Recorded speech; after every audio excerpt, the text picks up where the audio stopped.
الحياة وتطوى فيه صفحة الماضي البائس لنعيد مجد سوريا وعزتها وكرامتها.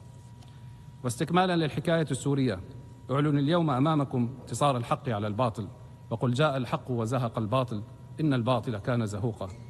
وها هي سوريا اليوم تعود إلى موقعها التي تستحق بين العالم. إن هذا الإعلان يمثل صدى لإرادة شعب عظيم صاغ المجد على مر العصور، ولطالما نهض من تحت الركام ليستعيد حقوقه وحريته وكرامته.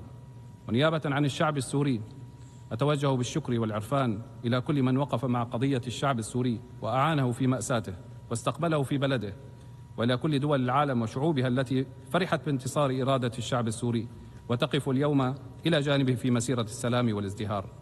وأخص بالشكر كل من تركيا وقطر والمملكة العربية السعودية وكافة الدول العربية والإسلامية والولايات المتحدة الأمريكية والاتحاد الأوروبي. وقبل الختام فإني أود التأكيد بأن الألم الذي عاشته سوريا لا تتمناه لأحد، فنحن من أكثر الشعوب التي تشعر بحجم معاناة الحرب والدمار، ولذا فإننا ندعم أهل غزة ولذا فإننا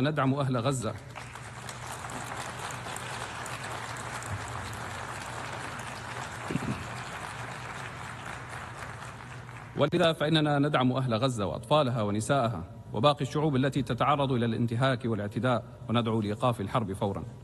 وفي الختام إن الحكاية السورية لم تنتهي بعد، فهي مستمرة في بناء فصل جديد من فصولها عنوانه السلام والازدهار والتنمية.